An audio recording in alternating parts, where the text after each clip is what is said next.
King, you know what's going to happen? Even though you are the king of the greatest power in the world right now, God's going to cut you down to a stump. And there's going to be a period of time when you're going to be out in the field. Like a beast of the field, you're going to eat grass. Your hair are going to grow, as do animals' hair. Your nails, you're going to literally have the heart of a beast for a period of time until you recognize that the God of heaven rules in the affairs of men. It wasn't very long thereafter when Nebuchadnezzar walked through his kingdom one night, bragging and boasting of how great was the kingdom that he had put together, when the Bible says suddenly he snapped, had a massive nervous breakdown, until they had to thrust him from the kingdom. And for the better part of the year, he was out in the fields, literally as another animal,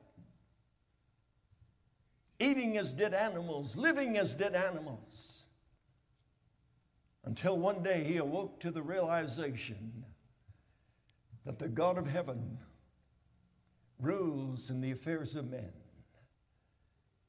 And from that moment forward, Nebuchadnezzar was restored to his kingdom. And when he was restored to his kingdom, he wrote a declaration through all his subjects declaring that they should worship the God of Daniel, for he alone is the living God. Then Nebuchadnezzar went off the scene, and Belshazzar, his son, became the king. He should have known better. He knew what had happened to his father. And he knew how that his father ultimately had come to the conclusion that the God of Daniel was the only God that should be feared and honored. But Belshazzar, like many a rebellious man and woman in the world even today, turned his back on all of that and decided one day to have a big banquet in his kingdom, and to make it even more objectionable. The Bible says he got all the vessels of the Lord's house, and they drank wine out of them and worshiped the gods of wood and of stone. And all of a sudden, as this party was going on, there was a handwriting on the wall. And when Belshazzar saw it, he immediately became conscious that something was happening that was not of this world. And the Bible says he literally trembled. He called the wise men and astrologers of the land. They could not tell him what the writing was until all of a sudden the queen appeared on the scene, and she said in effect, Belshazzar, don't you know about your father's experience? There is a man in your kingdom in whom is the Spirit of God. He will tell you what the handwriting on the wall is. And the Bible says that Daniel was called. And after reprimanding Belshazzar, he said, this is what the writing is in essence. This is what it says. Thou art found in the balances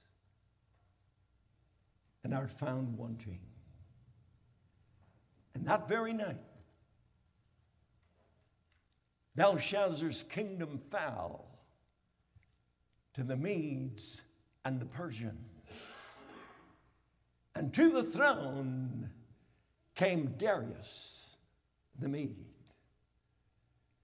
And the Bible says that Darius was so impressed with what he heard about Daniel. That even though he was a foreign king in a new country, he sought out Daniel and promoted him to the second most important position in the kingdom. He appointed 3 presidents and 120 princes. And these 120 princes had to give an account to these presidents.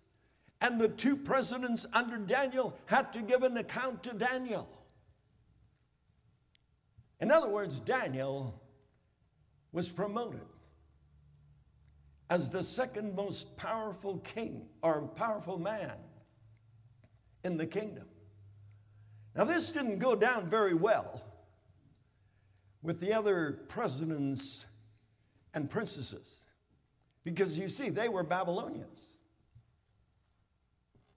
And they knew that Daniel was a captive from Israel.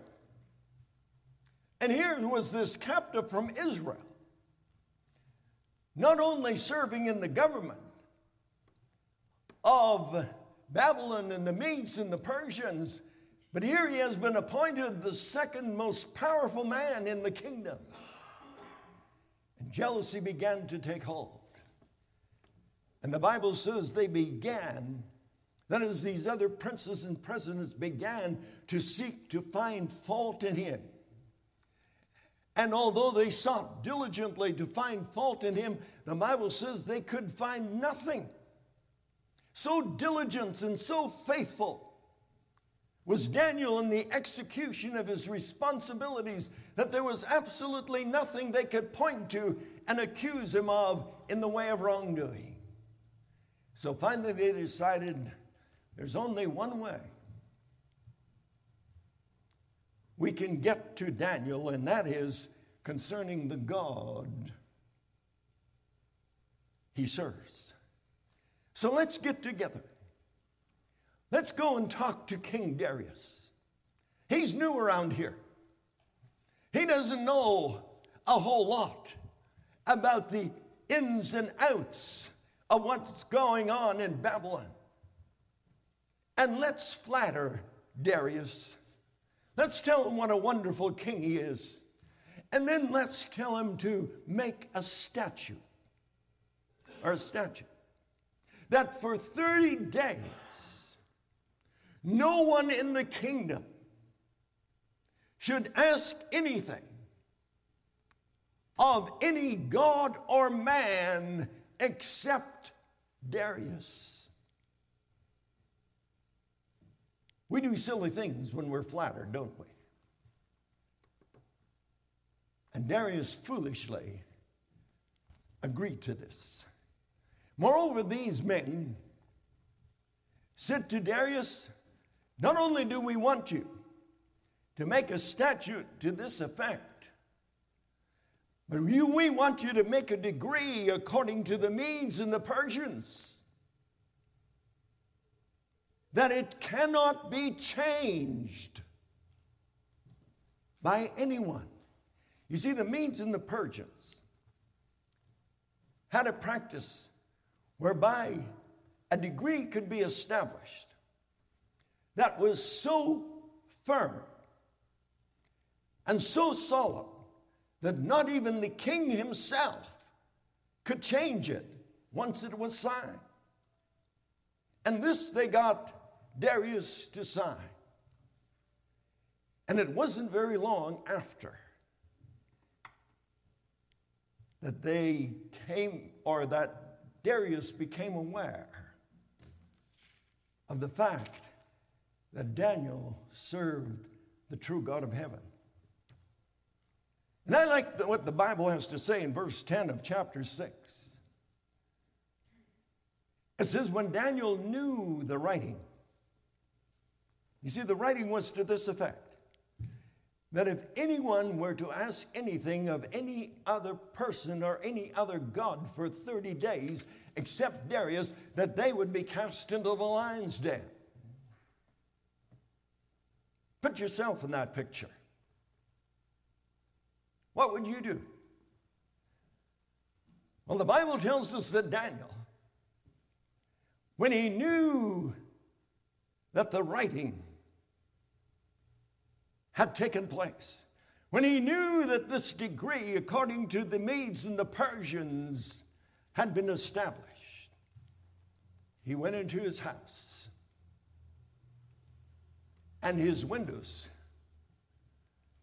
in his chamber toward Jerusalem being open,